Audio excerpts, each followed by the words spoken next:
The game is inspired by games Capture the Flag, Agawan Base, and a digital game called Bed Wars with a combination of both the game's rules and mechanics, creating a new type of outdoor physical recreational activity that can be enjoyed with more than 12 participants in the field. Throne Access is a kingdom-like game where there will be 17 crystals scattered across the map. Participants consist of 2 to 3 protectors, queens, and 4 to 5 offense with a total of 18 participants and 2 teams.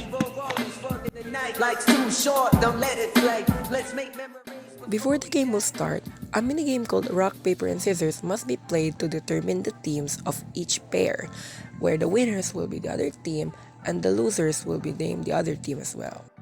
Second, to determine the roles where each defender and attacker, everyone on the team must play a Tulosiko. Determine their roles. Third, after the selection round, each member of the team must go back to their team post and assume their roles, where the attacker is outside the border and the defender must defend the border. And once everyone is ready with a thumbs up from the referee, the game must go on.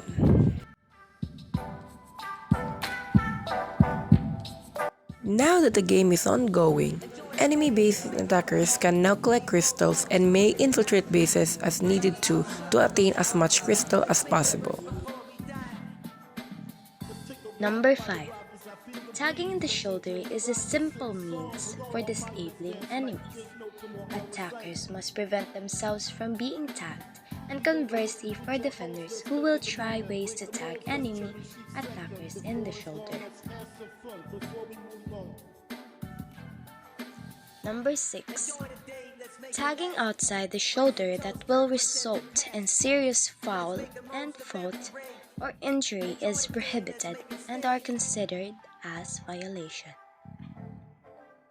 A one-hole game consists of 5 minutes. After 5 minutes, crystals will then be counted one by one, and the team with the most crystal will be the named winner. And lastly, after everyone, always display a supportive and sportsmanship stance. The materials needed: balloons will serve as the crystal and main objective, slipper as the weapons in the game, chalks for border, preferably pink and black, bandanas or handkerchiefs for team indicator, as well as flags for base indicator, and baskets for storage. Chairs and tables may apply. Rules of the game. General do's and don'ts. Now for the queens or protectors, but you can also call it as defenders, do's are: queens must coordinate at all costs to secure and save the crystals from being stolen or popped. Protectors are fixed in a particular space. Space awareness and cooperation are vital. Lastly, always keep an attentive stance. And for the defenders' don'ts, defenders aren't supposed to be neglectful. They must keep an attentive stance. Doing so is called major violation. Defenders aren't supposed to go out in their borderline. Doing so may result in deduction. Attackers do's. Attackers must coordinate when initiating a steal, attack, or raid. In this way, crystal steals have higher chances. Attackers can take out attackers from another team. This is also vital to retrieve balloons or secure base.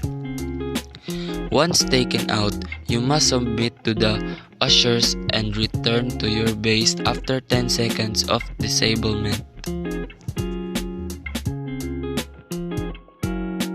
Don'ts. Number 1. Attackers should not throw and must cooperate with your team. This may lead to an imbalance of team setup and defeat. Number 2. Attackers aren't allowed to take out defenders. Try to avoid them instead of taking them out. Number 3. Attackers must not tag other attackers without a crystal. These may lead to disablement.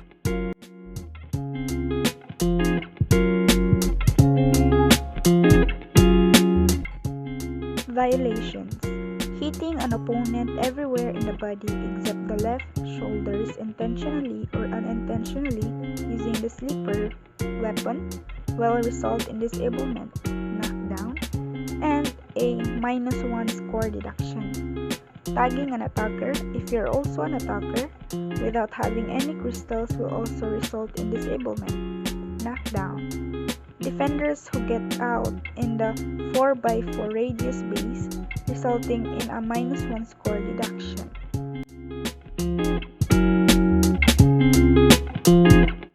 Harassing such as pushing, kicking, and slapping that result in an injury, harm or incident will count as a major violation and result in disqualification. In elimination or in-serve cases, it will result in the game absolutely stopping.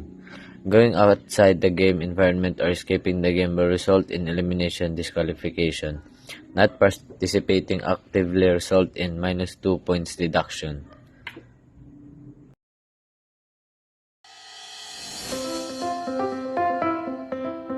Scoring system. Your team can gain scores with every crystal your team has retrieved.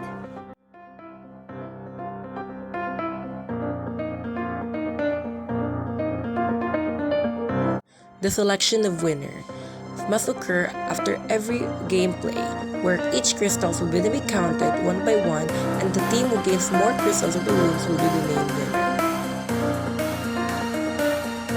Deductions. The deduction mechanic may occur when someone commits a minor violation or doing so by the stealing mechanic. Elimination. Eliminations may occur when someone commits a very grave or high violation, such as major violations, as mentioned earlier and displayed on the screen. The time.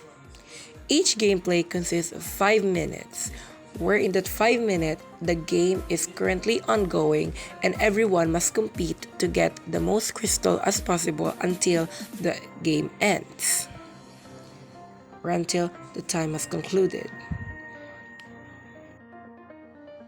Then, after the 5 minutes has concluded, the winning team which has more crystals will be the named winner.